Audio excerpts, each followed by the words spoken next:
Good day. This is the pulse of Janesville and Rock County, hypothetically speaking, for September the 12th. What's ahead? You've got a GM JATCO board. Now what? A lesson from Missouri that feels uncomfortably close to home, and Rock County comes to the rescue.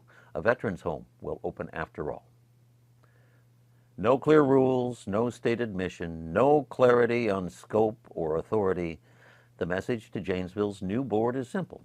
Go forth and do good, but do it fast. It's a big mission and on a tight leash. But what happens when urgency outpaces definition? Missouri offers a warning sign. And back home, a bright spot, Rock County's decisive action to fund a veterans housing project in Edgerton. Let's start with Janesville's new redevelopment board. On Monday evening, the City Council approved the city manager's proposal to establish a special advisory committee for the GM JATCO redevelopment site. The action confirmed the appointments and scope as presented, but without a mission statement, without a written scope of authority, and without a defined statement of independence for its members. This raises a critical question. What role should appointees play once they are seated? In most cases, it goes one of two ways. One path is representation. The other path is independence. The choice matters, and the council hasn't made that choice. The representation model prioritizes speed, consistency, and accountability to the appointing authority. Appointees are treated as extensions of those who appointed them, acting under delegated authority, aligned for unity of purpose and advancing decisions efficiently. In practice, this means appointees serve at the pleasure of those who seated them. Their votes reflect the policy stance of City Hall. Committees affirm policy. They don't deviate. This approach delivers coherence and predictability, but little independence. As one critic put it, efficiency without independence is just predetermination disguised as deliberation. Imagine showing up to a meeting, casting a vote, and realizing it was never yours to cast. That is the risk of representation without independence. Now consider the independence model. Here, appointees, once seated, are trustees of public duty, responsible to the law and to the community, not to the person who gave them the appointment. Independence protects public confidence. It ensures oversight and legitimizes deliberation. In practice, which means appointees exercise their own judgment. They weigh evidence, and they follow the mission explicitly written into their charge.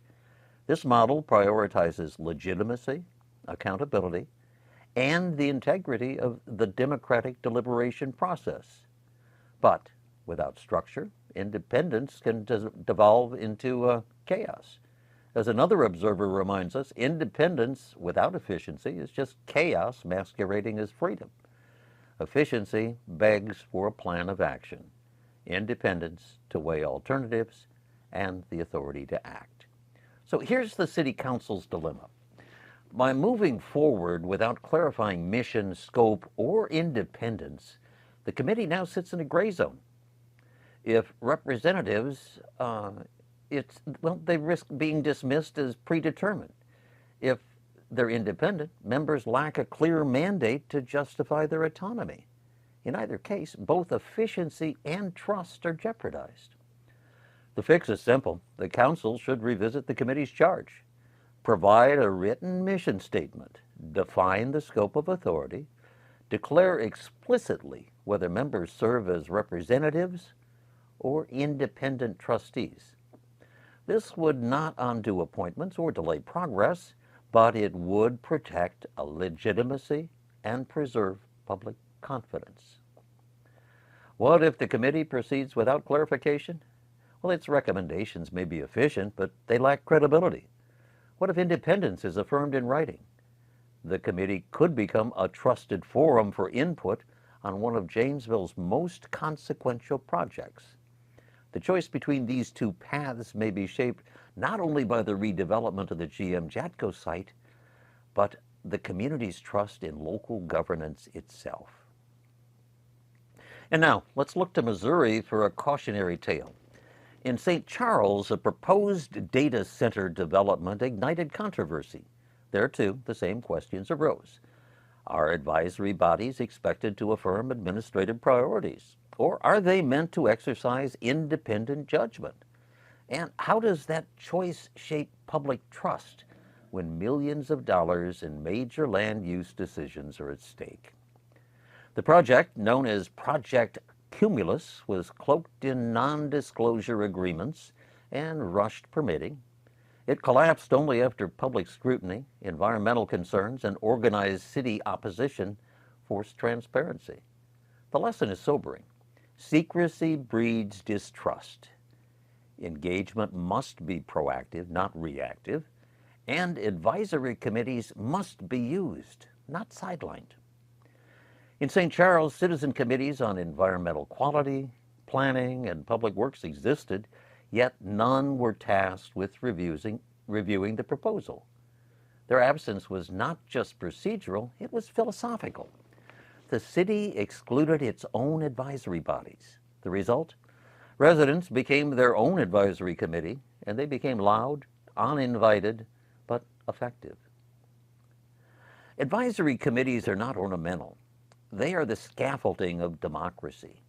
When empowered, they surface blind spots. They translate public values into recommendations. They provide political cover for tough decisions, and frankly, they build trust. In St. Charles, if the Environmental Commission had reviewed the project's water and energy demands, the backlash may have been avoided. Instead, the public had to shout. And here in Janesville, the city managers already declared that decisions on the proposed data center fall outside the scope of even the newly established GM-JATCO Advisory Board. Their role, he said, would only be to weigh in on how the project looks. That limitation echoes St. Charles all too clearly. So what should local boards do? First, let's institutionalize them, ensure that they have early consultation power. Require all major proposals to go through the relevant committees before they reach the City Council.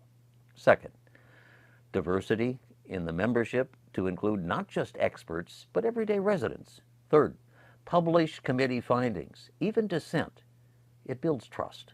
Fourth, close the loop. Report back to the committees on how their input shaped decisions. Fifth, invest in civic literacy so members can engage meaningfully with complex proposals. The St. Charles episode reminds us democracy is not just a system, it's a practice. Advisory committees are where the public voice can meet public power. Use them well, and you invite the public to lead. Ignore them, and the public will shout. And when the shouting begins, it's often too late to build back that trust. Now in Rock County, where the news is a little brighter.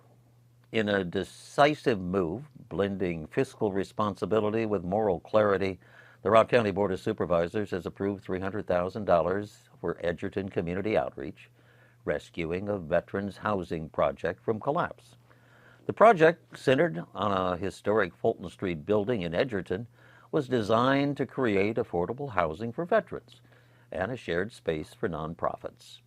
But when federal funding fell through, the effort faced an uncertain future. Rather than let the vision die, the county stepped in. Supervisor Debbie Towns introduced a resolution to redirect funds from prior year sales tax revenue to the project. The money will renovate the Fulton Street property, preserve its historic character, and advance housing equity. This action is more than a budget line.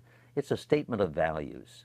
In choosing to invest in veterans, in resilience, and in historic preservation. Rock County affirms that governance is not just about legality, it's about legitimacy. It is about meeting people where they are and building institutions that reflect their dignity. As Edgerton prepares to open the doors of the Veterans Home, the county's action offers a blueprint for participatory democracy, responsive, collaborative, and rooted in moral duty. One lingering question, though, remains. What happened to the promised federal home funds? And where did they go? Stay tuned.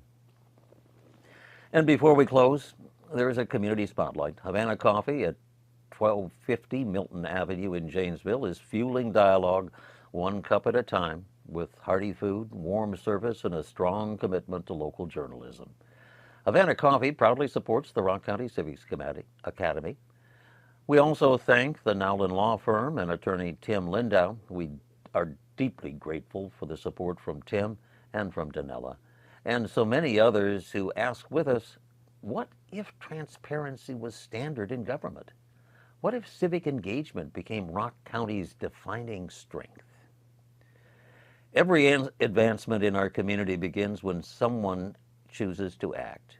If you're wondering when is the right time to get involved, well, the answer is now. Volunteer, apply to serve, run for office, lead the change, because democracy is not a spectator sport, it's a team effort. As Hillel the Elder asked, if not me, who? And if not now, when? Stay engaged with the Rock County Civics Academy online, on Facebook or on YouTube, or through our newsletter on Substack.com. And until next time, stay curious, stay engaged, and please stay connected. Have a great day.